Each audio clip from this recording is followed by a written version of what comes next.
wabarakatuh.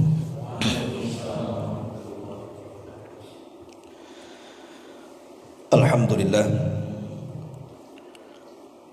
alhamdulillahilladzi hadana wa kafana wa ja'alana minal muslimin.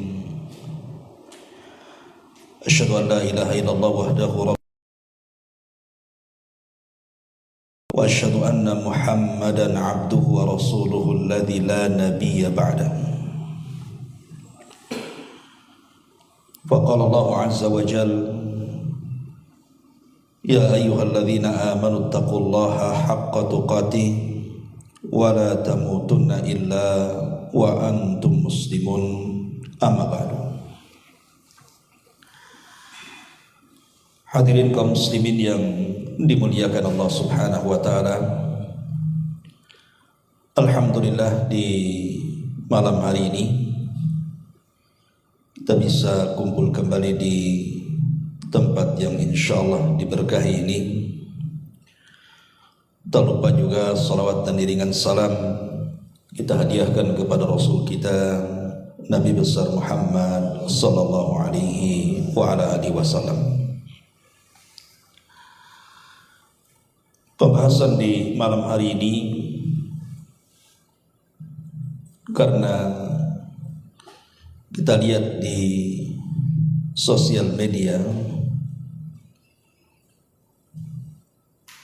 kalau boleh dikata mungkin jadi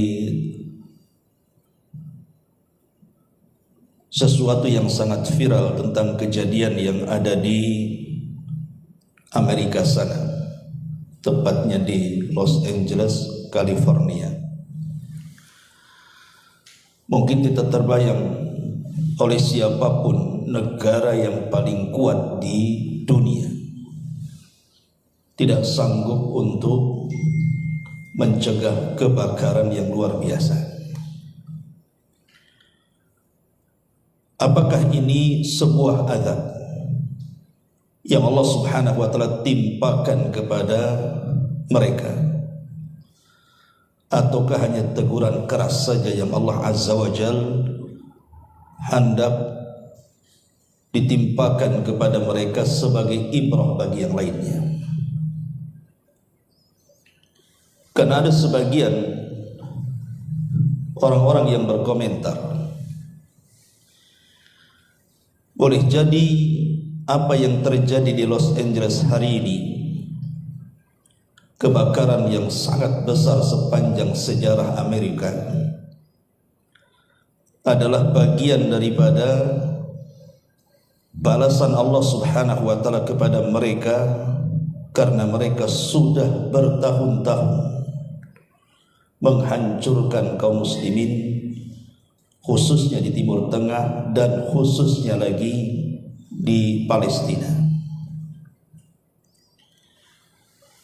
Apakah itu memang bentuk dari azab Allah Subhanahu wa taala sebagai pembalasan ketika kaum muslimin tidak sanggup untuk melawan, maka tangan Allah lah yang menghancurkannya. Ma'asyiral muslimin yang dimuliakan Allah Subhanahu wa taala,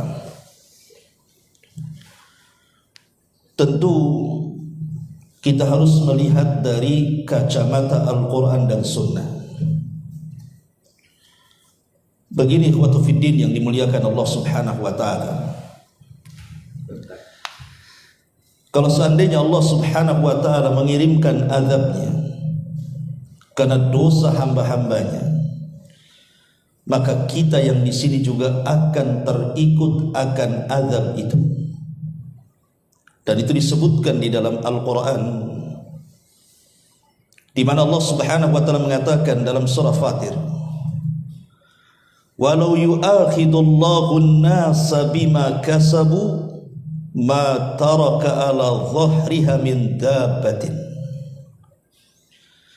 Dan kalau Allah Subhanahu wa taala menghukum manusia karena perbuatan dosa-dosa mereka, niscaya tidak akan ada yang ditinggalkan Allah di bumi dari makhluk yang melata sekalipun. Dan itu diulang dalam ayat yang lain, walau yu'akhidullahu an-nasa bi dzulmihim ma taraka 'alaiha min dabbatin walakin yuakhiruhum ila ajalin musamma. Dan kalaulah Allah Subhanahu wa taala menghukum manusia karena kezalimannya, niscaya tidak akan ada yang ditinggalkannya di bumi dari makhluk yang melata sekalipun, tapi Allah menangguhkan mereka sampai batas waktu yang ditentukan. Artinya kalau ini disamakan dengan azab-azab umat terdahulu, kita lihat umat Nuh alaihi salatu wassalam, ketika Allah Subhanahu wa taala turunkan azab kepada mereka, tidak ada satu jiwa pun yang disisakan. Bahkan Nuh alaihi salatu wassalam sampai mengatakan, la tadhar 'alal ardi minal kafirina dayyara. Ya Rabb, jangan kau sisakan satu jiwa kafir pun yang hidup di permukaan bumi. Dan Allah kabulkan. Tidak ada satu manusia yang hidup karena bencana besar, banjir bandang yang diiringi tufan, sehingga Allah lenyapkan semua manusia kecuali yang di perahu Nuh alaihi salatu wassalam saja. Artinya ini kalau berupa azab dari Allah Subhanahu wa taala, tentu kita pun tidak akan tersisa di sini. Lalu kalau bukan azab namanya, berarti ini sebuah teguran keras. Ya, memang secara bahasa kita katakan azab, tapi bukan azab yang menyeluruh. Itu sebuah teguran keras dari Allah Subhanahu wa taala untuk diambil pelajaran bagi yang lain. Dari sini kita jangan pernah menganggap remeh dengan sebuah teguran Allah. Jangan kita katakan, ah itu kan jauh di sana, ada di Los Angeles, California, Amerika sana, tidak sampai ke Indonesia. Siapa bilang? Justru orang-orang yang diazab oleh Allah Subhanahu wa taala umumnya mereka adalah orang yang merasa aman dari makar Allah. Makanya Allah Subhanahu wa taala berfirman, afa aminu makrallah fala ya'man makrallah illal qaumul khasirun. Maka apakah mereka merasa aman dari makar Allah Subhanahu wa taala? Maksudnya dari azab Allah yang tidak terduga itu. Tidak ada yang merasa aman dari makar Allah kecuali orang-orang yang rugi. Karena bagi seorang mukmin, sekalipun mereka di atas ketaatan kepada Allah Subhanahu wa taala, maka bagi seorang mukmin itu tetap mereka harus dalam keadaan takut akan siksa Allah Subhanahu wa taala, sekalipun mereka di atas ketaatan, apalagi di atas kemaksiatan. Dan itu Allah Subhanahu wa taala gambarkan dalam Al-Qur'an surah Al-Mu'minun ayat 60. Walladzina yu'tuna ma atau wa qulubuhum wajilatun in annahum ila rabbihim raji'un. Dan orang-orang yang memberikan apa yang telah mereka berikan dari ibadah-ibadah kepada Allah Subhanahu wa taala, hati mereka tetap takut. Karena mereka tahu bahwa sesungguhnya mereka akan dikembalikan kepada Rabb mereka. Aisyah Ummul Mukminin radhiyallahu anha bertanya soal ayat ini. Apakah ayat ini berlaku kepada mereka orang-orang yang bermaksiat kemudian bertobat sehingga mereka takut kalau seandainya Allah tidak terima tobat mereka? Maka Rasul mengatakan tidak. Ayat ini bukan ditujukan kepada mereka, tapi ayat ini ditujukan kepada mereka orang-orang yang salat, orang-orang yang berpuasa, orang-orang yang bersedekah, tapi mereka takut kalau seandainya itu semua tidak diterima Allah Subhanahu wa taala. Dari sini Al-Imam Hasan Al-Basri rahimahullahu taala mengatakan, al-mu'min ya'mal bi ta'ati wa huwa mushfiqun wajilun khaifun, wal fajir ya'mal bil ma'asi wa huwa aminun. Kata Imam Hasan Al-Basri rahimahullahu taala, seorang mukmin itu beramal taat tapi hatinya penuh dengan ketakutan. Maksudnya takut akan siksa Allah Subhanahu wa taala. Sedangkan ahli maksiat, mereka melakukan maksiat dan selalu merasa aman dari makar Allah Subhanahu wa taala. Jadi peristiwa kebakaran yang terjadi di Los Angeles sana adalah sebuah peringatan keras dari Allah Subhanahu wa taala untuk dijadikan ibrah bagi kita di sini. Karena yang namanya musibah itu tidak mesti kebakaran. Karena tentara-tentara Allah Subhanahu wa taala itu bukan hanya sekedar api saja. Tentara Allah itu banyak. Tentara Allah itu bisa berupa air. Di negeri kita pernah terjadi tsunami hebat. Dalam kejapan mata, korban berkelimpangan di mana-mana. Dan itu yang terjadi kepada umat-umat sebelum kita juga. Bagaimana ada umat yang ditenggelamkan oleh air, seperti Fir'aun dan bala tentaranya, atau seperti kaum Nuh alaihi salatu wassalam. Artinya air juga tentara dari tentara Allah, atau mungkin dalam bentuk angin, atau mungkin kedua-duanya, seperti yang terjadi di Los Angeles itu kan dua-duanya itu, di mana air dan di mana angin dan api itu bersatu sehingga menciptakan kebakaran hebat di mana-mana. Ma'asyiral muslimin yang dimuliakan Allah Subhanahu wa taala, tapi yang jelas bahwa ketika Allah Subhanahu wa taala mengirimkan sebuah bencana alam, maka Allah Subhanahu wa taala mengatakan wa nukhawwifuhum fama yaziduhum illa tughyanan kabira. Dan kami mengirimkan itu semua dalam rangka menakut-nakuti. Jadi setiap peristiwa, baik itu banjir, kebakaran, gempa, gunung meletus, angin puting beliung atau yang semacamnya, kenapa Allah Subhanahu wa taala kirim kepada manusia? Allah katakan wa nukhawwifuhum bil ayati la'allahum yarji'un. Kami sedang menakut-nakuti Subhanahu wa taala agar mereka kembali. Dan Allah mengatakan wa manursilu bil ayati illa takhwifa. Dan kami tidak pernah mengutus tanda-tanda kuasa kami kecuali dalam rangka menakut-nakuti hambanya. Tapi masalahnya sudah banyak kejadian di sekeliling kita tapi bukan membuat takut. Sebagaimana Allah mengatakan fama yaziduhum illa tughyanan kabira. Tetapi yang demikian hanyalah menambah besar kedurhakaan mereka kepada Allah Subhanahu wa taala. Ma'asyiral muslimin yang dimuliakan Allah Subhanahu wa taala, dahulu di zaman Nabi, ketika orang-orang Quraisy itu berusaha untuk didakwai oleh Rasul supaya mereka mentauhidkan Allah, masuk ke dalam Islam, agama tauhid, kebanyakan mereka menolak.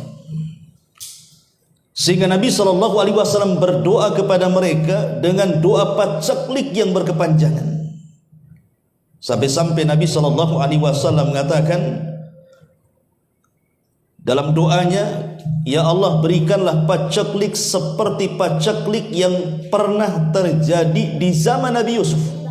Itu doa Nabi itu. Karena Nabi yang berdoa mustajab. Betul-betul terjadi paceklik yang luar biasa, sampai sebagian mereka harus memakan kulit-kulit dedaunan dan akar-akaran karena tidak ada yang dimakan lagi. Kelaparan di mana-mana.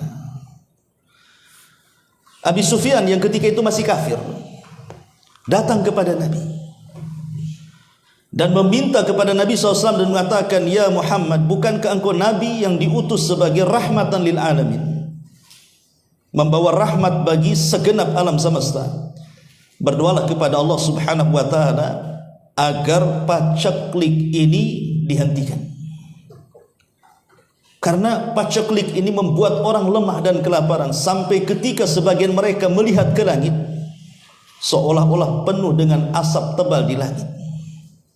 Dari situ Allah Subhanahu wa taala turunkan ayat fartakib yauma ta'tis sama bidukhanin mubin yaghshan nas hadza adzabun alim rabbana kshif anna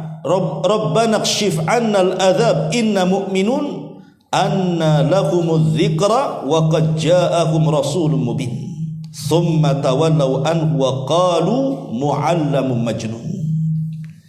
Maka tunggulah hari ketika langit membawa kabut yang sangat nyata yang meliputi manusia. Inilah azab Allah yang sangat pedih.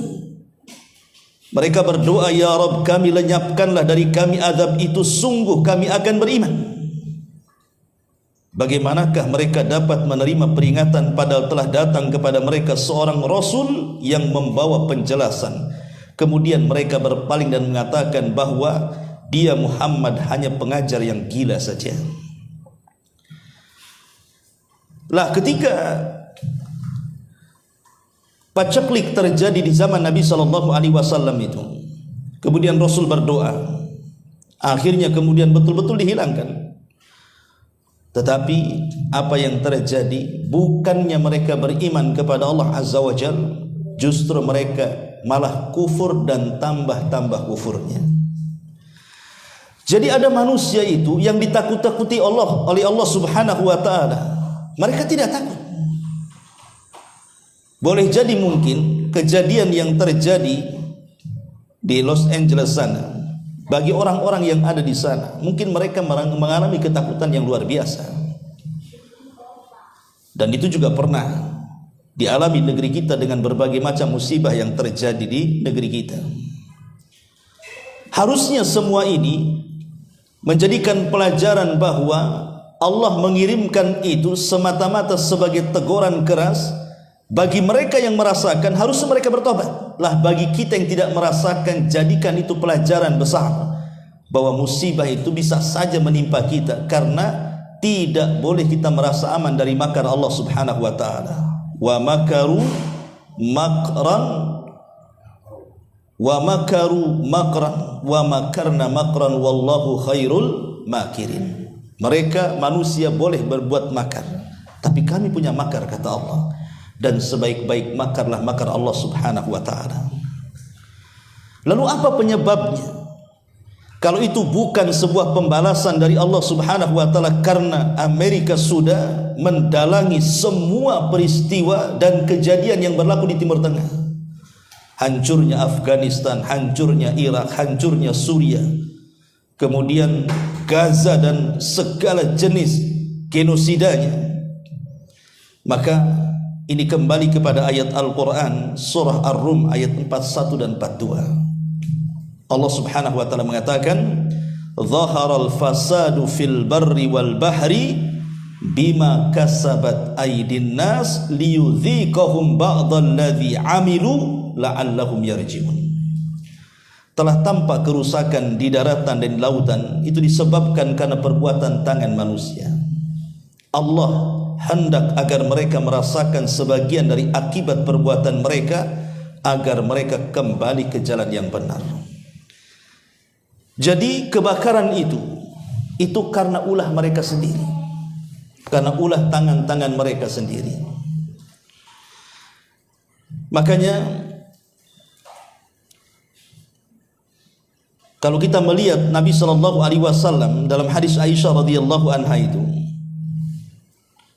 Nabi itu kalau ada angin kencang, angin yang sangat kencang sekali dan nampak akan membahayakan, maka Nabi SAW ketakutan kemudian berdoa. Apa doanya? Allahumma inni as'aluka khairaha wa khaira ma fiha wa khaira ma ursilat bihi wa a'udzubika min syarriha wa syarri ma fiha wa syarri ma ursilat bihi. Itu doa Nabi. Jadi kalau ada angin kencang itu Rasul takut. Kemudian langsung menengadahkan tangannya ke langit dan mengatakan, ya Allah, aku meminta kepadamu akan kebaikan angin ini. Aku meminta kepadamu agar di dalam angin ini penuh dengan kebaikan yang akan membawa keberkahan kepada kami, dan aku berlindung kepadamu dari keburukannya, keburukan yang ada dalam angin itu dan keburukan yang akan membawa bencana dari angin itu. Ketika itu Aisyah radhiyallahu anha bertanya pada Nabi sallallahu alaihi wasallam dan mengatakan, "Ya Rasulullah, kenapa engkau berdoa seperti itu?" Maka Nabi sallallahu alaihi wasallam mengatakan, "Wahai Aisyah, sesungguhnya kalau ada angin yang lebat itu jangan pernah diremehkan." Karena dahulu kaum Ad, Allah Subhanahu wa taala gambarkan dalam Al-Qur'an, "Falamma ra'awhu aridan mustaqbila awdiyatihim qalu hadza aridun mumtiruna bal huwa masta'jaltum bihi rihun fiha adzabun alim." Maka mereka kaum Ad ketika melihat azab itu berupa awan yang menuju ke lembah-lembah mereka, mereka berkata, "Inilah awan yang akan menurunkan hujan lebat bagi kami." Allah katakan, "Bukan, tetapi itu azab yang kamu minta agar disegerakan kedatangannya, yaitu angin yang mengandung di dalamnya azab yang sangat pedih sekali." Itu yang dikhawatirkan Nabi. Makanya kalau ada angin kencang, berdoa kepada Allah Azza wa Jalla dan tanamkan perasaan takut, jangan-jangan di balik angin ini akan terjadi azab Allah Subhanahu wa taala kepada kita. Ma'asyiral muslimin yang dimuliakan Allah Subhanahu wa taala, tapi ibrah pelajaran yang besar yang bisa kita petik, ikhwan. Kita tahu bahwa Los Angeles, California ini dikenal sebagai kota terbesar kedua di Amerika dan kota yang paling kaya. Bahkan cukainya terbesar yang menyumbang kepada pemerintahnya. Bahkan boleh dikata rumah-rumah megah dan mewah itu berdiri kokoh di atas tanah Los Angeles itu, karena memang bukan orang biasa yang tinggal di situ. Tapi siapa yang bisa menahan kuasa Allah Subhanahu wa taala? Rumah yang mewah dan indah, sekarang kita lihat kemana rumah-rumah itu perginya. Gedung-gedung pencakar langit itu yang hancur berantakan, kemana tuh perginya gedung-gedung itu? Bayangkan dilalap api dalam sekejap, hitungan hanya beberapa hari saja. Padahal kalau kita kiaskan dengan kehancuran Gaza, ketika Israel berusaha untuk membuat genosida di Palestina, kemudian menjatuhkan bom-bom dari pesawat tempurnya, Gaza itu rata memerlukan 1,5 tahun lebih baru rata dengan tanah. Tapi lihat di Amerika sana, meratakan daerah seluas itu tidak diperlukan tahunan, cukup harian saja. Siapa yang bisa menghalangi kuasa Allah Subhanahu wa taala? Padahal ikhwatu fiddin muliakan Allah Subhanahu wa taala, kaum Ad dahulu pernah mengatakan di dalam Al-Qur'anul Karim, apa yang dikatakan oleh kaum Ad? Kaum Ad mengatakan, "Man asyaddu minna quwwatan." Siapa yang lebih kuat dari kami, katanya. Jadi kaum Ad mengatakan, siapa yang lebih kuat daripada kami? Karena kaum Ad itu kan terkenal kaum yang Allah ciptakan satu-satunya kaum yang tidak ada yang semisalnya. Makanya Allah bahasakan dalam surah Al-Quran, dalam Al-Quran itu, lam yukhlaq mithlahu fil bilad. Kaum yang tidak pernah diciptakan semisalnya. Dari segi kekuatannya, dari segi kecerdasannya, tidak pernah Allah ciptakan makhluk seperti kaum Ad. Tetapi karena kesombongannya kepada Allah Subhanahu wa taala, karena mereka mengatakan, "Man asyaddu minna quwwah." Siapa yang lebih kuat daripada kami, kata kaum Ad. Mereka tidak sadar di balik kekuatan mereka ada kekuatan Allah Subhanahu wa taala. Makanya Allah Subhanahu wa taala gambarkan di dalam Al-Qur'an tentang peristiwa kaum Ad itu. Apa kata Allah Subhanahu wa taala? Kata Allah Subhanahu wa taala, wa amma 'adun, adapun kaum Ad, fastakbaru fil ardi, mereka pun sombong di permukaan bumi. Bi ghairil haq, dengan kesombongan tanpa alasan yang dibenarkan. Wa qalu, dan mereka mengatakan, man asyaddu minna quwwah, siapakah yang lebih besar kekuatannya dibandingkan kami? Sekarang apa yang digembar-gemborkan oleh Amerika sana? Kata-kata ini selalu diulang-ulang oleh pemimpin-pemimpin mereka kan, dan sudah menjadi kebiasaan mereka. Dengan arogannya mereka mengatakan bahwa kami negara kuat dan tidak ada yang bisa mengalahkan kami. Bahkan presiden yang terpilih mengatakan dalam hitungan bulan sebelum saya dilantik bahwa saya akan membuat neraka di Timur Tengah. Itu kan kesombongan namanya. Persis seperti kaum Ad. Dia merasa sombong seolah-olah dia bisa menjadikan neraka di Timur Tengah kan. Apa yang terjadi? Maka Allah mengatakan, awalam yarau annallaha alladzi khalaqahum wa ashaddu minhum quwwah. Dan mereka tidak memperhatikan bahwa Allah yang menciptakan mereka jauh lebih kuat dibandingkan mereka. Wa kanu bi ayatina yajhadun, dan mereka mengingkari akan tanda-tanda kekuasaan kami. Coba apa yang terjadi?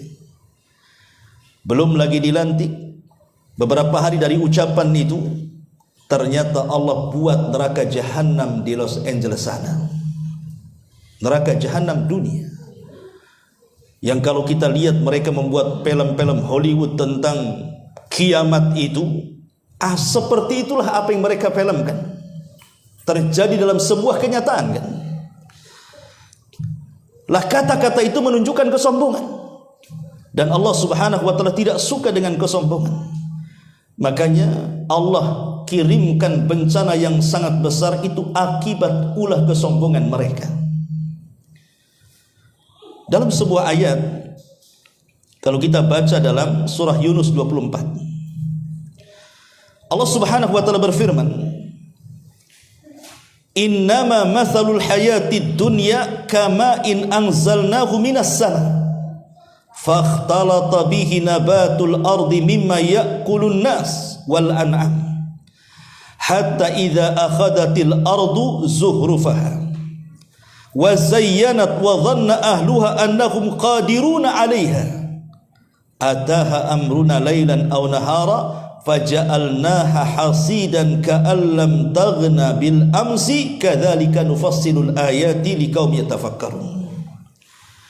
Sungguh perumpamaan kehidupan dunia, kata Allah, hanya seperti air hujan yang kami turunkan dari langit. Lalu tumbuhlah tanaman-tanaman bumi dengan subur karena air itu. Di antaranya ada yang dimakan manusia dan juga hewan ternak, hingga apabila bumi telah sempurna keindahannya dan juga telah sempurna perhiasannya, dan pemiliknya mengira bahwa mereka pasti menguasai dan memetik hasilnya, tiba-tiba datang kepada mereka azab kami pada waktu malam ataupun siang. Lalu kami jadikan tanamannya seperti tanaman yang sudah disabit, seolah-olah belum pernah tumbuh dari kemarin. Demikianlah kami menjelaskan tanda-tanda kuasa kami kepada mereka orang-orang yang mau berfikir. Lihat ayat ini. Ayat ini bisa diterapkan dengan peristiwa kebakaran yang ada di Los Angeles sana. Siapa yang mengira Los Angeles akan terbakar sedemikian hebatnya, yang belum pernah terjadi negara-negara yang lainnya? Api yang asalnya dari atas gunung hutan sana bisa merambah ke perkotaan, padahal api itu kan biasa kebakaran di sana. Tapi siapa yang mengira tiba-tiba api itu melantakkan segalanya? Itulah yang difirmankan di sini. Ketika mereka sudah merasa di atas puncak dunia dengan berbagai macam gemerlap di dalamnya, tiba-tiba kemudian datang api itu melantakkan segalanya, seolah-olah tidak ada bangunan sebelumnya di situ. Makanya kalau lihat di udara di YouTube itu kayak galengan-galengan sawah itu. Coba lihat di YouTube tuh. Lihat sebelum kebakaran dan setelah kebakaran. Kok bisa bangunan-bangunan kayak tembok begini terbakar dan kemudian roboh sampai ke parap-parapnya, sampai ke tanah. Coba, kuasa siapa kalau bukan kuasa Allah Subhanahu wa taala?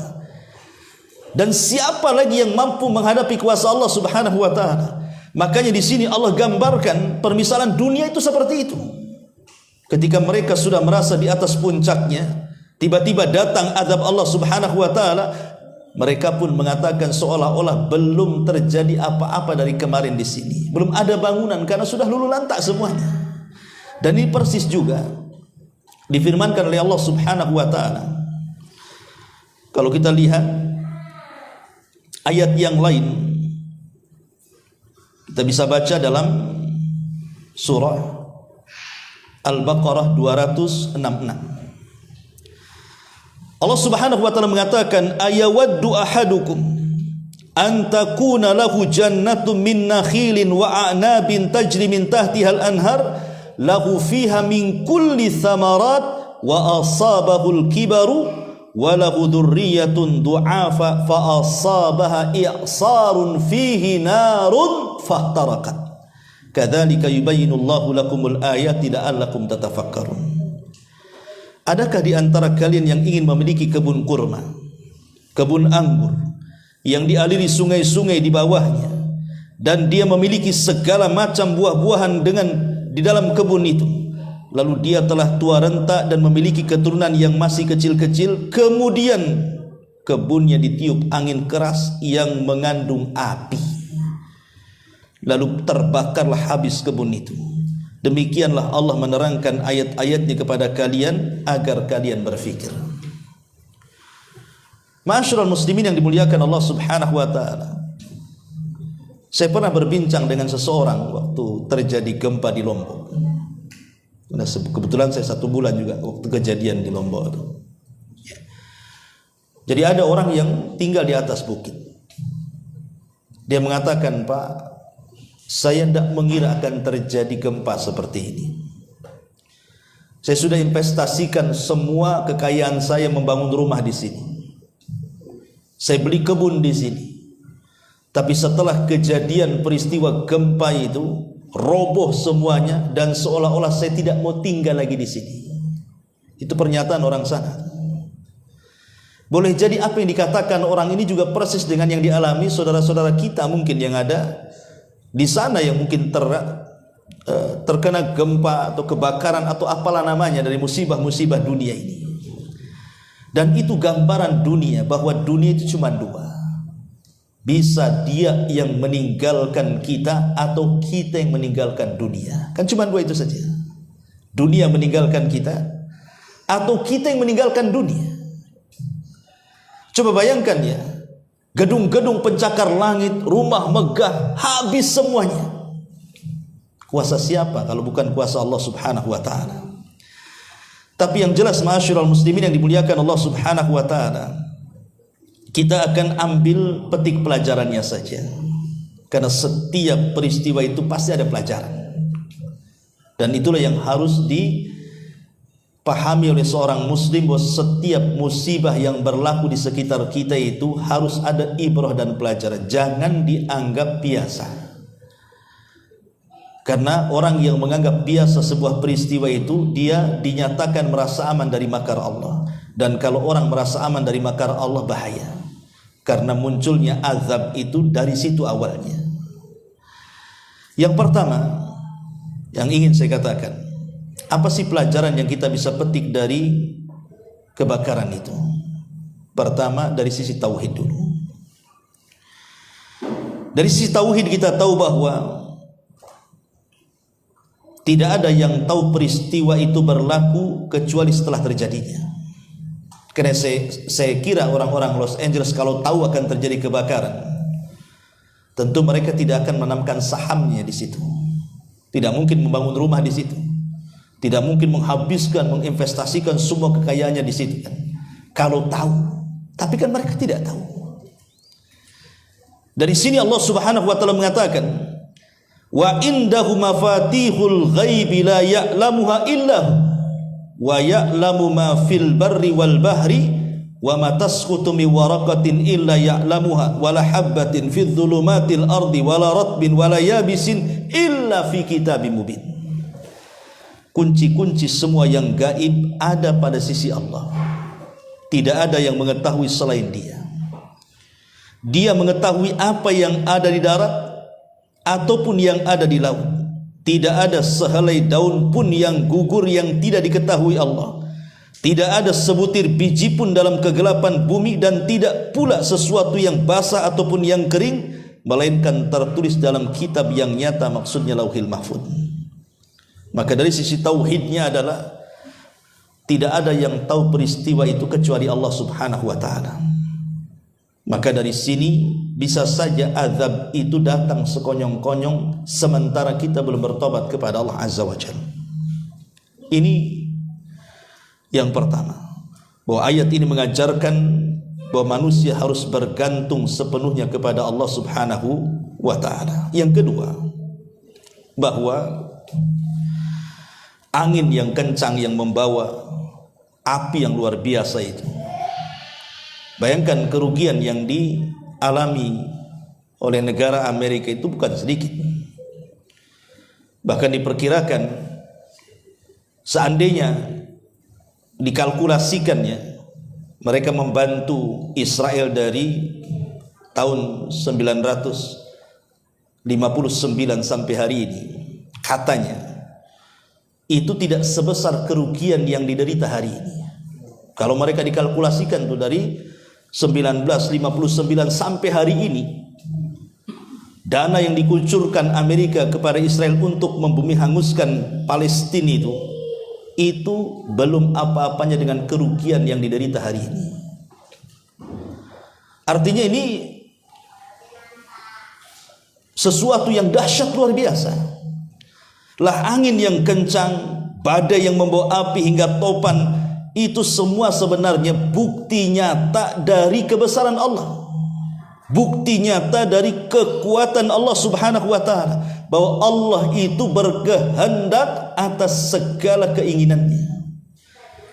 Sekalipun manusia berkehendak tapi Allah tidak berkehendak, tidak mungkin terjadi. Tapi kalau Allah yang berkehendak, sekalipun manusia tidak berkehendak, pasti terjadi. Dan itulah salah satu keimanan yang harus kita imani tentang adanya takdir Allah Subhanahu wa ta'ala. Maka kita yang tidak terkena dampaknya, bersyukurlah kepada Allah Subhanahu wa ta'ala. Ini yang kedua. Kemudian yang ketiga, kebakaran itu mungkin boleh jadi kita jadikan sebagai pengingat agar kita lebih kembali kepada Allah Subhanahu wa ta'ala, agar kita tidak sombong dan congkak kepada Allah Azza wa Jalla. Lihat ketika Allah mengatakan dalam surah Al-A'raf ayat 133, fa arsalna alaihimut tufan, sampai kepada ayat fastakbaru wa kanu qauman mujrimin. Maka kami kirimkan kepada mereka tufan, angin yang mematikan, tetapi mereka tetap menyombongkan diri dan mereka adalah kaum yang berdosa. Jadi jangan sampai kemudian pelajarannya bagi kita adalah musibah-musibah yang terjadi di sekeliling kita itu tidak menjadikan ibrah dan pelajaran. Kenapa Fir'aun ditenggelamkan? Itu karena kesombongannya. Kenapa kaum Ad juga ditenggelamkan? Itu karena kesombongannya. Maka jangan pernah sombong di hadapan kekuasaan Allah Subhanahu wa ta'ala. Karena tentara-tentara Allah Subhanahu wa ta'ala di mana saja, terkadang Allah itu kalau mengirimkan tentaranya tidak harus tentara-tentara besar. Contoh umpamanya kaum Sabah. Kenapa kaum Sabah dihancurkan Allah? Dan dengan apa kaum Sabah dihancurkan coba? Dengan tikus.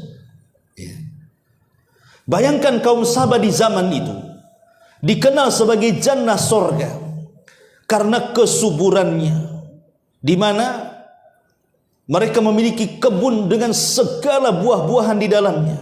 Tidak ada satupun hewan-hewan yang mengganggu dalamnya.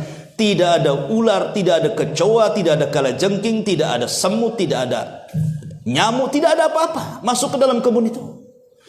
Dan kalau mereka memanen itu tidak perlu dipetik, diletakkan saja keranjangnya di atas kepala, masuk ke dalam kebun, keluar sudah penuh. Saking subur dan indahnya negeri itu. Makanya Al-Quran bahasakan dengan sebutan jannah sorga. karena membuat cemburu negara-negara yang lainnya di zaman itu. Sampai siapapun yang datang ke negeri itu sakit, kemudian masuk ke negeri itu keluar jadi sehat. Saking nikmatnya negeri Sabah itu. Karena mereka masih memeluk agama Sulaiman. Tetapi setelah kenikmatan yang begitu banyak melupakan mereka, akhirnya mereka mulai kufur dan menyembah berhala. Apa yang terjadi? Allah Subhanahu wa taala kirim tikus-tikus kecil kemudian menggerogoti bendungan Ma'rib. Digerogoti. Karena keasikan mereka dengan dunia, mereka lupa ngecek jembatan. Mengecek bendungan-bendungan itu. Rupanya ketika satu kayu, kan bendungan zaman dulu kan bukan beton kayak sekarang. Bendungan zaman dulu pakai kayu-kayu kan begitu.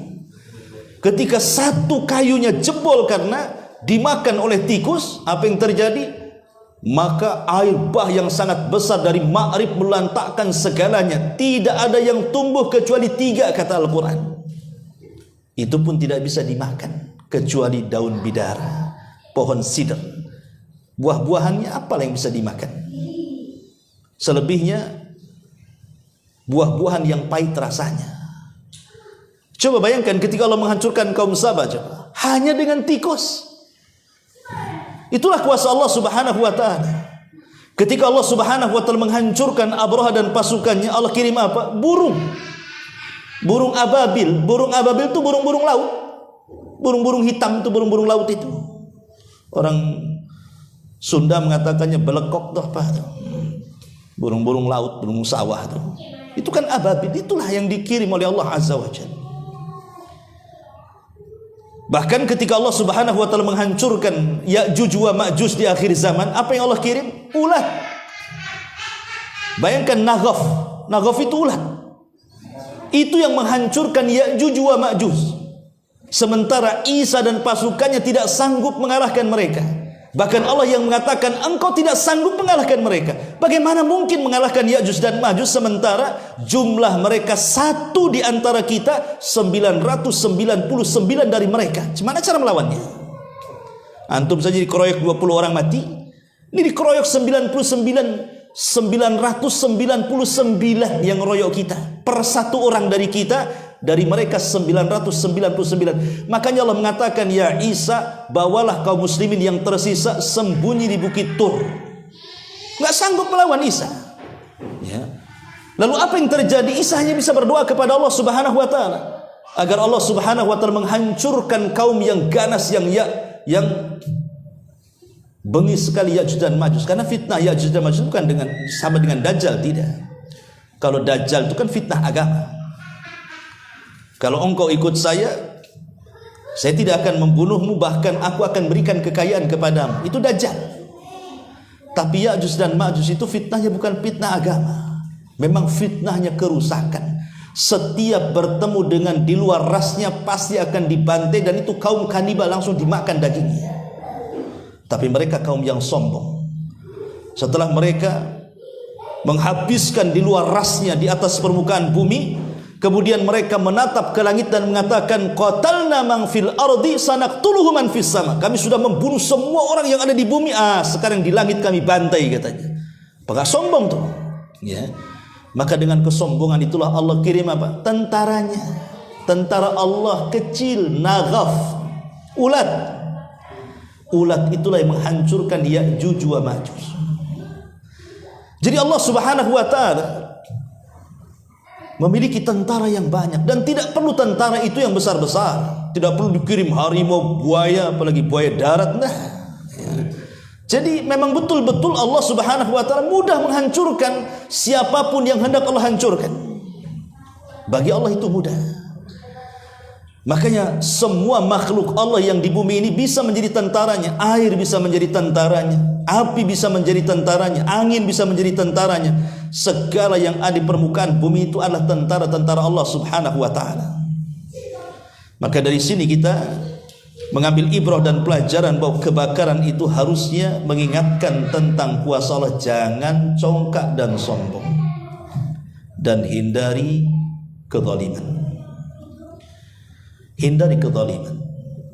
Karena doa-doa orang-orang yang dizalimi itu bisa saja menjadi sebuah kenyataan, kan? Allah mengatakan wala tahsabannallah ghafilan amma ya'malu zalim. Jangan kau kira Allah lalai dari doa-doa orang-orang yang kau zalimi. Seorang gubernur Madinah, Khalid Al-Burmuki, di zaman Khalifah Harun Ar-Rasyid, ditangkap dan dimasukkan ke dalam sel penjara dengan anaknya karena kasus korupsi. Akhirnya dicaci maki semua manusia di zamannya. Anaknya dalam penjara mengatakan kepada ayahnya Al-Burmuki dan mengatakan, wahai bapak, dulu kami di atas kemuliaan, manusia memuliakan, menghormati, memuji, dan begitulah kondisi kita dulu. Tapi sekarang kenapa mereka menghinakan kita dan kita masuk dalam kubangan penjara? Apa kata Al-Burmuki kepada anaknya? Ya bunai, da'watul madlum. Boleh jadi ini doa orang-orang yang kita zalimi semasa kita berkuasa.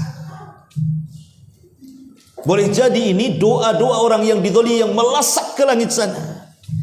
Karena ingat bahwa doa-doa orang yang dizalimi, ikhwan, walaupun yang dizalimi itu orang kafir, tetap doa orang kafir yang terzalimi itu mustajab di hadapan Allah. Allah akan berdiri di samping orang yang dizalimi walaupun dia kafir. Bukan karena kekafirannya Allah berdiri di situ, tapi karena Allah tidak suka dengan kezaliman dan Allah suka dengan keadilan. Itu alasannya. Allah tidak suka dengan kezaliman, Allah suka dengan keadilan. Makanya kenapa azab itu bisa turun kepada kita? Jangan-jangan itu doa-doa orang yang dizalimi. Bisa saja kemudian melesat ke langit dan Allah kabulkan. Boleh jadi ketika mungkin orang-orang Palestina yang digenosida itu, mereka mengangkat tangannya ke langit dan mengatakan, ya Rabb, tampakkan kekuatanmu, kami lemah di hadapan Amerika sana umpamanya.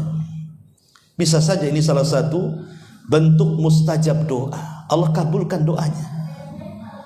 Allah kirim bencana yang luar biasa. Tapi apakah kita harus berbahagia? Sehingga kita lihat kalau di komen-komen YouTube itu, wah kami senang dengan berita seperti ini gitu. Kan banyak kan di komen-komen. Coba lihat di YouTube itu, di komen-komen itu. Sampai ada bahasa, saya tidak pernah merasa senang melihat musibah kecuali kebakaran di Los Angeles katanya. Itu baca tuh itu hampir semua tuh komen-komen kayak gitu. Boleh nggak kita bahagia dengan seperti itu?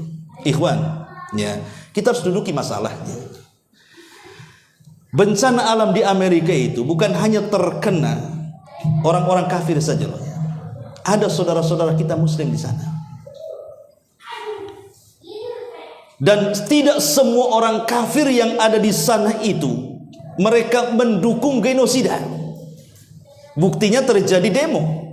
Banyak orang-orang kafir yang mereka akhirnya tidak bekerja, keluar kantor, cuti, ikut demo menentang pemerintahnya untuk tidak lagi mengirim persenjataan ke Israel Raya, kan begitu. Kan tidak semua orang kafir juga setuju. Banyak yang mereka tidak setuju kan. Banyak kok di antara mereka tidak setuju. Begitu juga orang Islam di sana. Ada yang betul-betul muslim, memang mengecam tidak boleh ada pembantaian dengan saudara-saudara di Palestina. Tapi ada juga muslim yang jahat. Bahkan mereka berani bayar pajak untuk membantai saudaranya. Terikut dengan budaya orang-orang kafir di sana kan. Kalau itu terjadi, musibah itu kepada mereka orang-orang kafir yang memang harbi, ya, harbi itu maksudnya yang memerangi kaum muslimin, membantai kaum muslimin, maka kita katakan kita senang dengan peristiwa ini. Kalau itu terjadi kepada orang kafir harbi, ya, kafir yang jelas-jelas melakukan genosida kepada saudara kita. Tetapi kepada orang-orang kafir yang mereka bukan harbi, mereka justru menentang, atau mungkin juga di situ ada kaum muslimin yang membela saudara di Palestina, kemudian terjadi seperti ini, apa kita bahagia? Kan tidak. Ya.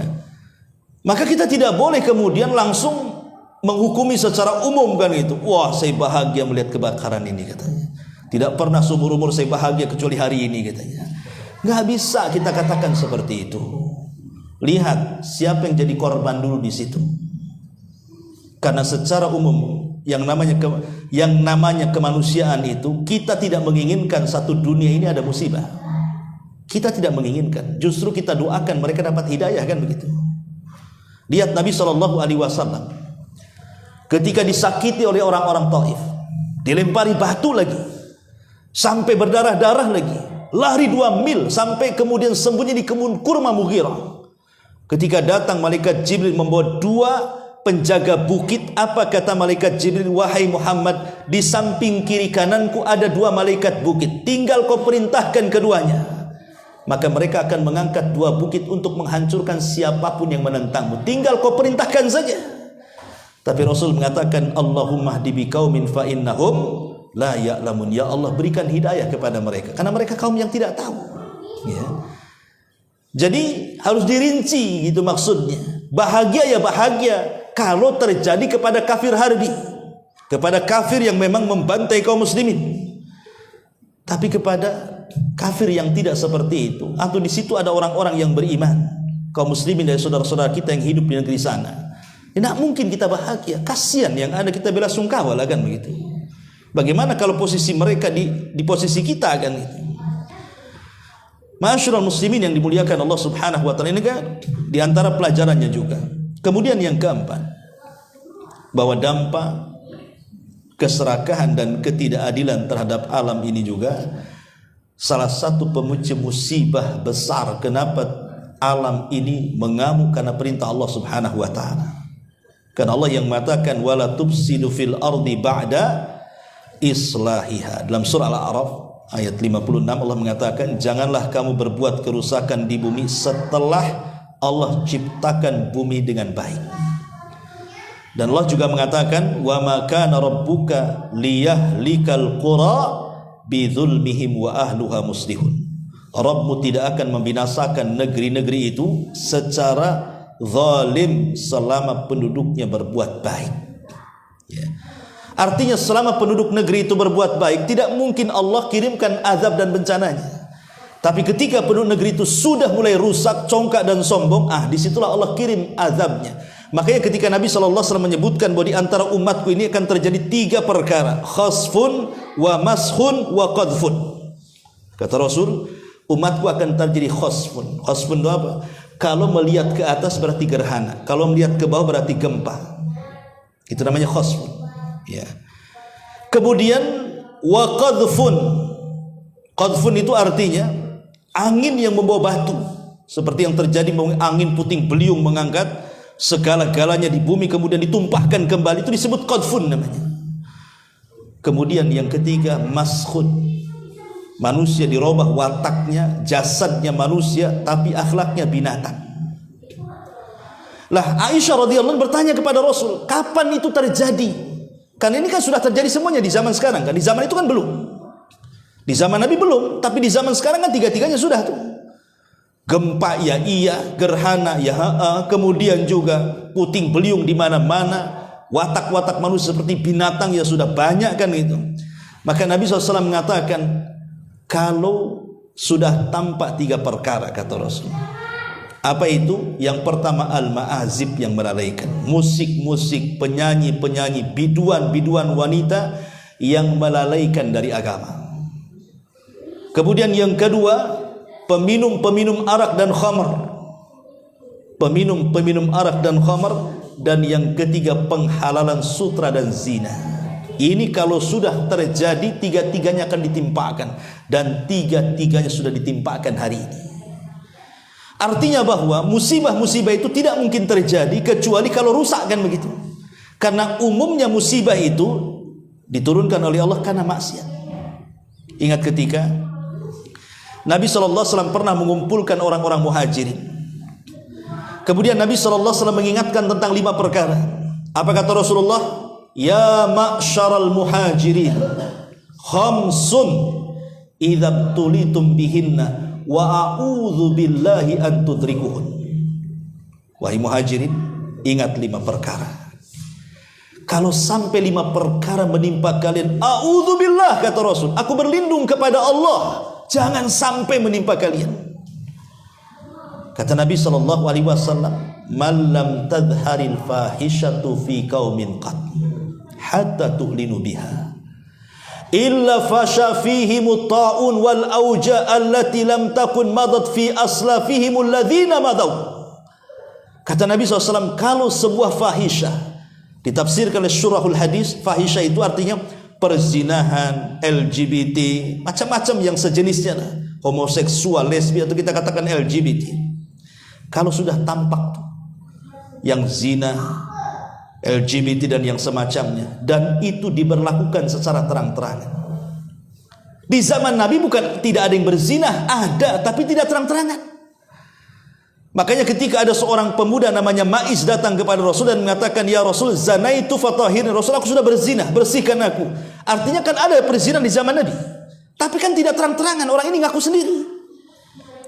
Tapi di zaman sekarang justru lokalisasi itu justru dilegalkan pemerintah kan. Antum bisa berzina itu baik online atau offline, bisa COD lagi. Bukan makanan aja COD, zina pun bisa COD hari ini. Terang-terangan itu. Belum lagi banci-banci kalengkongguan itu, pinggir-pinggir di jalan, bang itu kan banyak tuh. Ya. Ini kan terang-terangan ikhwatu fiddin. Bukan hanya malam, sekarang siang pun beroperasi itu. Apa yang terjadi? Maka Rasul mengatakan, illa fasha fihi ta'un, pasti akan ditimpakan penyakit ta'un. Wal auja, dan penyakit-penyakit yang lainnya yang belum pernah ada sebelumnya. Di zaman Rasul tidak ada penyakit AIDS. Di zaman sekarang banyak. Ya, macam-macam kan penyakit kelamin itu. Dan itu sampai sekarang tidak ada obatnya. Bahkan belum ditemukan obatnya. Konon ada seorang ulama Yaman menemukan obatnya. Tapi taruhlah seandainya ditemukan obatnya, pasti Allah akan kirimkan penyakit yang lainnya. Anggaplah sekarang Barat dengan kecanggihan teknologinya, berkumpul para dokter-dokter dan profesor untuk meneliti penyakit AIDS dan berusaha mencari pencegah dan obatnya. Kita katakan sia-sia. Kenapa? Karena yang Anda lawan itu bukan bakteri, yang Anda lawan itu Allah. Kalau melawan bakteri boleh saja Anda temukan obatnya, tapi kalau yang Anda lawan Allah, pasti Allah akan menciptakan bakteri yang lainnya. Sampai kapan? Yang Allah kehendaki bukan memerangi bakteri, tapi stop perzinahan, LGBT dan yang semacamnya. Pasti Allah akan angkat tuh penyakit itu. Sebenarnya itu yang Allah minta kan. Ya. Maka dari sini kita tahu bahwa tidak ada musibah yang Allah timpakan itu kecuali karena dosa. Boleh jadi kebakaran yang ada di Los Angeles sana, yang menghabiskan berhektar-hektar. Kalau itu terjadi di Batam, mungkin habis Batam itu. Batam ini luasnya berapa? 1.500 saja. Di sana sampai berlipat-lipat kota Batam itu. Ya. Tapi ini menunjukkan bahwa apa? Rupanya kuasa Allah itu memang ajaib luar biasa. Siapa yang nyangka Los Angeles menjadi seperti itu kondisinya? Kota yang paling indah hilang begitu saja. Ya. Ma'asyiral muslimin yang dimuliakan Allah Subhanahu wa taala, maka hikmahnya adalah dampak keserakahan dan ketidakadilan, maksiat di mana-mana. Itulah yang menjadikan kenapa azab Allah Subhanahu wa taala timpakan. Yang kelima, hikmahnya adalah tentu yang tertimpa musibah, ya disitulah ada hikmah sabar dan hikmah syukur kan. Bagi mereka yang tertimpa sabar, bagi kita yang tidak tertimpa bersyukur. Karena dua perkara inilah yang banyak memasukkan orang ke surga. Sabar itu separuh Islam, syukur itu separuh Islam, dan kalau digabungkan sempurnalah Islam. Makanya kenapa Allah Subhanahu wa taala hanya menyebut dua kata dalam meminta pertolongan kepada Allah. Wasta'inu bis sabri was salah. Maksud salat di sini apa? Syukur. Mintalah pertolongan kepada Allah dengan sabar dan syukur, itu maksudnya. Karena salat itu bentuk syukur kita kepada Allah. Ketika Rasul pecah-pecah kakinya gara-gara salat. Kalau kita pecah-pecah kakinya gara-gara jalan kaki. Kalau Rasul ya pecah-pecah karena sholat kan itu. Ketika ditanya oleh Aisyah, Rasul, sudahlah, kau sudah sepuh, cukupkan yang wajib-wajib. Bukankah dosamu sudah diampuni yang telah, yang sedang dan yang akan datang? Apa kata Rasul? Ya Aisyah, afala akunu abdan syakur. Salahkah saya menjadi hamba yang bersyukur? Jadi mintalah pertolongan Allah dengan sabar dan syukur. Sabar apabila ditimpa musibah, syukur apabila diberikan nikmat oleh Allah Subhanahu wa taala. Kemudian yang keenam, bahwa musibah-musibah yang terjadi itu semua adalah ketentuan yang sudah digariskan oleh Allah di Lauhil Mahfuz. Allah mengatakan, kun lan yusibana illa ma kataballahu lana huwa maulana wa 'alallahi falyatawakkalul mu'minun.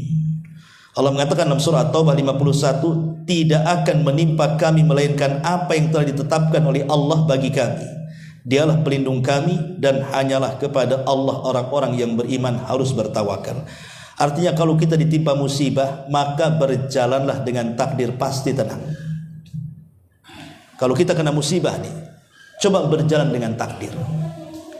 Bahwa sebelum Allah menciptakan langit dan bumi 500 tahun itu, musibah yang kita derita hari ini sudah dicatat oleh Allah. Apa masalahnya? Sudah dicatat semuanya. Berjalan dengan takdir.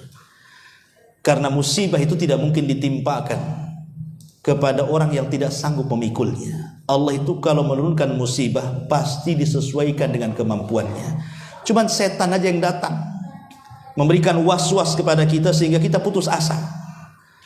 Kalau kita sebenarnya mau menghadapinya pasti bisa, karena Allah tidak pernah menzalimi hambanya. Allah itu ketika menurunkan musibah pasti disesuaikan dengan kemampuan hambanya. Semakin kuat imannya, semakin berat ujiannya. Semakin cetek imannya, maka semakin rendah juga ujiannya. Ya. Begitu memang ujian itu disesuaikan dengan kadar keimanan hambanya. Maka ini juga diantara hikmahnya. Kemudian yang ketujuh, ya, yang ketujuh, bahwa sifat sombong, ujub, takabur, besar kepala atau apa namanya, maka itu sebab terbesar munculnya azab Allah Subhanahu wa taala. Karena tadi di mukadimah sudah saya katakan bagaimana seorang pemimpin Partai Republik, Donald Trump, yang sudah masyhur kan, artinya ini kan viral, trending topik di medsosnya, bagaimana dia menjanjikan neraka di Timur Tengah. Kalau seandainya orang-orang Hamas tidak menyerahkan sandera itu katanya, dan tidak menyerah kepada tentara Zionis Yahudi, maka kami akan jadikan neraka bukan hanya Palestina. Dia mengatakan Timur Tengah, artinya bukan hanya Palestina, termasuk semua di Timur Tengah. Itu kesombongan macam mana lagi? Kalau bukan sombong apa namanya? Itulah sombong. Ya. Dia merasa bahwa dia sanggup untuk menghancurkan segalanya. Yang punya alam ini Allah, bukan dia. Bisa saja Allah kemudian ketika mungkin Amerika mengirimkan senjatanya, macet pula senjatanya. Tidak mustahil bagi Allah Subhanahu wa ta'ala. Allah mampu segalanya. Bahkan di akhir zaman dijelaskan para ulama bahwa manusia itu perang akan kembali ke pedang, tombak, unta dan segalanya. Karena alat-alat itu sudah tidak berfungsi. Itu akan terjadi di akhir zaman. Tidak ada yang mustahil bagi Allah Subhanahu wa ta'ala. Kenapa dia sombong seperti itu? Dan itu selalu menjadi ucapannya yang nyeleneh. Dan terulang-ulang kalimat-kalimat sombong seperti itu. Ya, sehingga wajar. Allah ingin buktikan sebelum kau buat neraka di sana, Allah buat neraka di negeri engkau sendiri. Dan terbukti kenyataannya. Ya. Ma'asyiral muslimin yang dimuliakan Allah Subhanahu wa ta'ala. Ya, ini juga harus dipahami, karena kalau kita lihat juga adab-adab umat sebelumnya itu dikarenakan sombong. Kaum Ad sombong, kaum Tsamud sombong, Fir'aun sombong, Namrud sombong. Kemana mereka semuanya? Mereka diazab oleh Allah Subhanahu wa ta'ala. Bahkan Namrud, tahu Namrud? Tidak tahu lah, nggak ketemu kan. Tapi yang jelas kisah Namrud ini, dia raja penguasa dunia, ikhwan. Kalau Fir'aun itu raja penguasa Mesir. Tapi Namrud ini dunia. Kekuasaannya itu hampir separuh dunia, Namrud ini. Bagaimana Allah Subhanahu wa ta'ala menghancurkan Namrud? Allah kirim satu nyamuk, bukan banyak nyamuk, masuk ke lubang hidungnya, bersarang 40 tahun di kepalanya. Selama 40 tahun dia sakit kepala. disiksa dengan nyamuk dan tidak bisa dikeluarkan dari otaknya. Sehingga setiap hari kalau sudah merasakan sakit, dia minta kepada pembantunya untuk memukulkan dengan sandalnya di kepalanya. Karena setiap hari dipukul sandal mati karenanya. Coba aja antum dipukul sandal hari-hari di kepalanya, enggak mati. Itulah si Namrud. Allah hinakan seperti itu. Nah itu karena kesombongan, kecongkakan besar kepala kan gitu. Seolah-olah di atas dia tidak ada lagi. Di atas langit ada langit lagi. Kekuatan manusia itu belum seberapa dengan kekuatan Allah Subhanahu wa taala. Kemudian juga yang nomor 8, dengan adanya musibah, seorang muslim akan mengetahui tentang betapa besarnya nikmat Allah Subhanahu wa taala.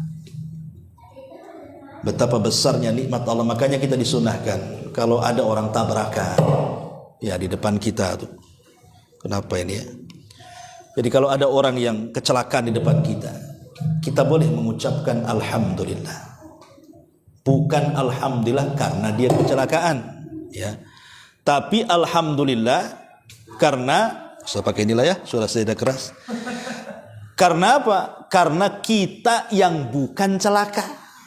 Alhamdulillah, bukan saya yang celaka gitu maksudnya. Tapi jangan keras-keras. Kedengaran pula sama orang yang celaka. Alhamdulillah. Kurang ajar kan itu. Maksudnya alhamdulillah itu karena bukan kita pelakunya di situ. Kita bersyukur kita tidak celaka. Dengan kita melihat kebakaran di sana, alhamdulillah Indonesia tidak gitu maksudnya. Kita bersyukur dengan nikmat. Terkadang kita ini lupa akan nikmat itu dan baru ingat setelah dicabutnya. Baru nikmat setelah dicabutnya itu. Waktu sehat masih jalan kaki itu ya, masih bisa kesana kemari, lupa dengan kepengajian. Udah setruk di rumah, ingat pula pengajian di sini. Rindu saya katanya. Waktu sehat kemana? Udah setruk pula pengen datang ke sini pula. Ya. Kadang-kadang orang dilupakan dengan nikmat lah. Itulah kebanyakan manusia. Makanya dengan adanya seperti ini juga, bahwa musibah itu juga, bahwa nikmat sekecil apapun itu dihargai. Itulah bentuk syukur nikmat itu, artinya ketika dalam hati kita itu menghargai sekecil-kecilnya nikmat yang Allah anugerahkan kepada kita. Apalagi nikmat itu besar seperti pandangan, pendengaran, otak, kaki, tangan. Waktu sehat itulah gunakan di jalan Allah Subhanahu wa taala. Karena di antara kufur nikmat itu mempergunakan nikmat tidak sesuai dengan keinginan pemberi nikmat. Allah Subhanahu wa taala. Allah menginginkan mata kita melihat yang halal, kita arahkan pula ke yang haram. Allah menghendaki telinga kita mendengar yang dihalalkan, kita dengarkan pula kepada yang diharamkan, dan begitu seterusnya. Ya. Ma'asyiral muslimin yang dimuliakan Allah Subhanahu wa taala, termasuk juga di antara pelajaran besar dari musibah kebakaran di sana, bahwa semua musibah yang terjadi itu warisan dari umat-umat terdahulu, ikhwan. Apa yang terjadi hari ini dari musibah apapun itu sudah pernah dialami oleh umat sebelumnya. Banjir sudah dialami kaum, gempa dialami kaum Tsamud, kemudian api dialami oleh kaum Lut. Semua sebutkan musibah apa ya yang terjadi hari ini itu pernah terjadi di umat-umat sebelum kita. Jadi sebagaimana musibah juga warisan, dosa yang menyebabkan musibah juga warisan gitu maksudnya. Supaya kita jadi pelajaran kenapa Fir'aun ditenggelamkan, karena sombong, berarti jangan sombong. Kenapa kaum Ad dihancurkan, karena mereka congkak merasa ujub, jangan ujub ya. Dan begitu seterusnya ya. Nah, ini juga yang harus kita pahami. Kemudian yang terakhir, ingat bahwa kalau musibah datang kepada kita, maksudnya kalau musibah datang kepada kita itu biasanya bukan yang tertimpa itu orang jahat saja, pasti orang baik akan ikut di situ. Kita lihat tsunami, gempa, puting beliung dan lain-lainnya, atau banjir-banjir itu. Bukan yang tidak sholat saja yang terkena rumahnya kerendam itu. Yang rajin sholat pun kerendam juga di situ. Bukan preman saja, ustadz pun kena di situ. Karena Allah yang mengatakan, fattaqu fitnatal la tusibannal ladzina zalamu minkum khassa. Takutlah kepada fitnah yang kalau Allah timpakan kepada sebuah kaum, bukan hanya orang zalim saja, tetapi orang baik pun terkena imbasnya. Tapi Nabi SAW mengatakan, ketika menceritakan tentang pasukan bendera hitam yang dari Syam yang akan membunuh Al-Mahdi saat dibaiat di rukun antara rukun Hajar Aswad dan Yamani itu, tiba-tiba pasukan itu Allah gempakan di antara Mekah dan Madinah yang disebut dengan Baidah. Aisyah bertanya Rasul, orang-orang yang kena gempa yang terprosok ke dalam tanah itu tidak semua orang-orang jahat yang akan membunuh Al-Mahdi, tapi ada juga orang yang lalu lalang di situ yang tidak tahu menahu niat mereka datang ke Mekah untuk apa. Maka Nabi SAW mengatakan, yub'atsuna ala niyatihim, mereka akan dibangkitkan sesuai dengan niat mereka, sesuai dengan amalan mereka. Artinya begini ikhwatu fiddin, al-amru bil ma'ruf wan nahyu anil munkar itu penting. Mengajak manusia kepada kebaikan, mencegah manusia dari kemungkaran itu penting. Kalau seandainya musibah itu terjadi kepada kita dan kita orang baik terkena imbasnya, minimalnya kita berlepas diri kemaksiatan manusia. Karena kita sudah berusaha mengajak orang berbuat baik dan mencegah kemungkaran. Karena manusia ini di lingkungan sekitar pasti ada 3 kelompok. Kelompok pertama pembuat onar, ahli maksiat maksudnya. Kelompok yang kedua yang tidak suka dengan maksiat dan pembuat onar, dia pun menasihati, jangan kau buat onar di sini. Tapi kelompok yang ketiga, ini yang aneh. Dia menghalang-halangi orang-orang yang baik yang hendak mencegah kemungkaran dan mengatakan, udah biarkan saja katanya. Nanti kalau dosa-dosa dia sendiri, kalau dapat adab dia sendiri. Kan ada di masyarakat kan 3 kelompok nih. Ya, itulah 3 kelompok ini digambarkan dalam kisah Ashabus Sabti. Ashabus Sabti itu orang-orang Yahudi yang berada di pinggiran pantai. Disebut Ashabus Sabti namanya. Orang-orang Yahudi pengagung hari Sabtu. Ya. Lah orang-orang Yahudi ini oleh Allah Subhanahu wa taala diuji karena kan kehidupan mereka itu nelayan, cari ikan. Karena memang hidup di pantai-pantai. Ya. Lah orang Yahudi punya aturan, boleh kalian cari ikan tapi jangan di hari Sabtu. Silahkan di hari yang lain. Tapi hari Sabtu jangan, itu hari sakral kalian. Tetapi Allah uji iman mereka dengan apa? Di hari biasa ikan pula tak muncul, di hari Sabtu loncat-loncat lah ikan tuh. Kemari katanya. Tergodalah sebagian orang Yahudi ini yang jahat-jahat ini. Akhirnya mulailah membuat khilah, penipuan kepada Allah Subhanahu wa taala dengan cara apa? Dia pasang jaring hari Jumat untuk ikan hari Sabtu diambil hari Ahad. Kan kurang ajar tuh. Ya. Mereka mengatakan, kami tidak mengambil ikan hari Sabtu katanya, tapi pasang jaringnya hari Jumat. Ya. Mereka sudah buat jalan tuh di hari Jumat itu ikan kemana arahnya, maka mereka pasang di situ. Lah ketika ikan muncul di hari Sabtu masuk ke jaringnya, tapi tidak mau mengambil di hari Sabtu, ambilnya di hari Ahadnya. Mereka mengatakan, kami tidak mengambil ikan dari Sabtu katanya.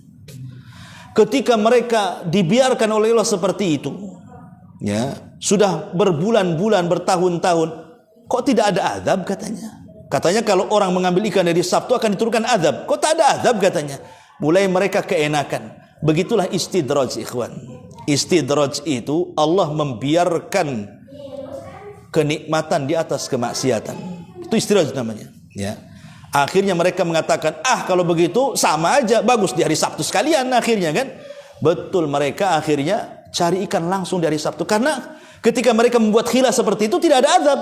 Langsung di hari Sabtu mereka buat. Lah ketika mereka mengambil ikan dari Sabtu inilah manusia terbagi menjadi 3 tuh. Ada orang-orang yang mengambil ikan dari Sabtu, itulah orang-orang yang jahat, yang merobek kesakralan hari Sabtu tuh. Kemudian kelompok yang kedua yang keras dan mengingatkan, jangan kau cari ikan dari Sabtu, nanti azab Allah turun. Kelompok ketiga mengatakan kepada kelompok yang kedua, sudah biarkan. Kalau seandainya mereka diazab, toh mereka juga yang diazab katanya. Malah dihalang-halangi. Orang yang mencegah kemungkaran dihalang-halangi dan mengatakan, biarkanlah, tidak usah cerewet. Kalau nanti azab Allah timbul pun pasti mereka dapat, biarkan saja katanya. Akhirnya orang-orang yang beriman, yang kokoh dengan akidahnya, tidak mau campur dengan mereka. Akhirnya mereka pun membuat benteng tinggi. Oke, kalau begitu kita benteng. Aku tidak mau hidup dengan kalian. Akhirnya di benteng tinggi. Jadi orang-orang yang baik di sini orang-orang yang mengambil ikan dari Sabtu di sini dengan orang-orang yang melarang kepada orang yang melarang mengambil ikan dari Sabtu. Di balik dinding mereka mendengar ada suara teriak-teriak. Semuanya kalau dapat ikan mereka luar biasa buat pesta pora. Sampai pada waktunya tidak ada suara satu pun dari keributan yang biasa mereka ributkan kalau mendapatkan ikan banyak di situ. Jadi orang-orang yang beriman di balik tembok ini heran. Kok nggak ada suara sama sekali? Ada apa ini? Akhirnya diutuslah salah seorang, coba intip. Kenapa mereka tidak berisik, tidak bersuara hari itu? Katanya. Rupanya ketika naik ke pagar, tidak ada satu manusia pun di situ. Makin heran tuh, nggak ada orang. Ya patutlah nggak berisik, nggak ada orang. Jadi akhirnya kemudian mereka sepakat untuk membuka pagar itu, ingin melihat kemana orang-orang itu. Rupanya ketika mereka membuat pagar di pinggir-pinggir dinding itu sudah ada dua binatang, kera dan babi. Kera dan babi. Sebagian ulama tafsir mengatakan ketika Allah mengatakan kunu qiradatan khasiin, jadilah kalian kera-kera yang dihinakan. Maksudnya yang dikutuk jadi kera, merekalah orang-orang yang mengambil ikan di hari Sabtu. Adapun yang dikutuk menjadi babi, merekalah orang yang mencegah kepada orang yang mencegah kepada orang yang mencari ikan dari Sabtu. Dikutuk jadi babi. Karena mereka terlibat walaupun tidak ikut mengambil ikan. Ya, tetapi mereka tidak hidup kecuali 3 hari kemudian mati. Dan tidak ada yang hidup satu pun dari kera itu. Sehingga jangan kemudian sekarang kera-kera ini keturunan kera-kera Yahudi di hari Sabtu, nggak ada kaitannya. Ya, itu mereka dibinasakan semua oleh Allah Subhanahu wa taala. Lah dari sini kita tahu bahwa yang menjadikan orang selamat dari azab Allah itu kalau dia mencegah kemungkaran dan mengajak kepada kebaikan. Kalau seandainya Allah takdirkan kita sudah berusaha mengajak kebaikan, mencegah kemungkaran, kemudian kita terseret dalam fitnah atau mungkin musibah yang berlaku yang Allah turunkan itu, minimalnya kita sudah lepas tanggung jawab di hadapan Allah Subhanahu wa taala. Wallahu alam, ini diantara hikmah dan pelajaran dari kebakaran yang terjadi di Los Angeles sana. Taib, sampai di sini kita buat tanya jawab, silakan kalau ada yang bertanya.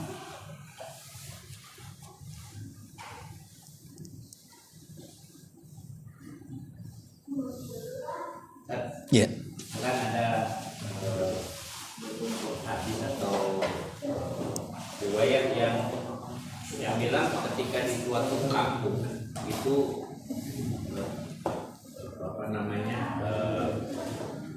zina dan riba dibiarkan, nggak ada yang melarang dan sebagainya, kampung itu akan terkena. Mereka sudah menghalalkan diri mereka dengan azab Allah. Ya, hadis itu sahih. Yang nggak melakukan pun kena juga. Artinya yang mendiamkan walaupun dia tahu itu salah itu juga akan kena azab. Ya kena. Tadi Ashabus Sabti kan membiarkan akhirnya jadi babi tadi. Jadi analoginya sama. Iya, sama juga. Sahih. Ya, kalau dibiarkan kan begini. Kata Rasul mengatakan, permisalan orang-orang yang mengingkari kemungkaran dengan orang-orang yang tidak mengingkari kemungkaran, kata Rasul, itu seperti kapal yang lantai 2, lantai 1 dengan lantai 2. Ya. Kata Rasul begitu, seperti kapal 2 lantai. Ya. Kapal ini sedang berlayar di pantai. Orang-orang yang di atas, ya, orang-orang yang di atas, mereka pun senang untuk mengambil air kan, dari atas senang. Ya. Sehingga orang-orang yang di bawah itu kan terkurung. Mereka kalau minta air otomatis ke atas, karena orang atas yang bisa mengambil air. Jadi karena mereka merasa bosan, kasihan ganggu terus orang-orang yang di atas, katanya. Bagaimana kalau kita bocori saja kapal itu, kita ambil air dari bawah, katanya. Kata Nabi, ini orang atas nih, kalau tidak mencegah dia melubangi kapal, kapal akan karam. Yang mati bukan hanya yang di bawah, pasti di atasnya pun ikut karam kan. Itulah permisalannya. Kalau kita tidak mengingkari kemungkaran, itu ikut karam juga di situ.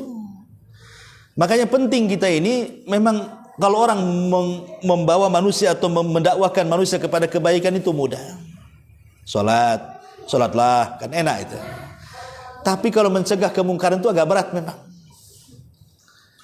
Ada orang preman-preman lagi judi, kita bubarin di situ umpamanya kan. Berat, apalagi orang lagi mabuk, megang botol, kita pula dikeprak botol dia.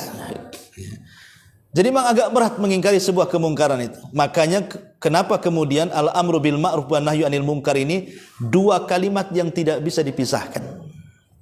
Ya, kalau kita mengajak manusia kepada kebaikan, cegah juga kemungkaran di situ.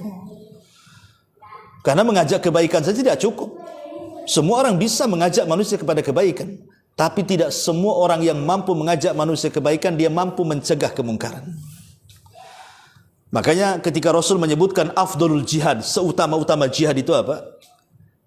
Kalimatul haq inda sultanil jair. Kalimat yang hak yang kita sampaikan kepada penguasa yang zalim. Karena risikonya besar. Kalau kita kritik pemerintah, besar kan? Kalau antum kritik saya nggak ada masalah. Coba kritik presiden, ya besar, nanti ada konsekuensinya kan.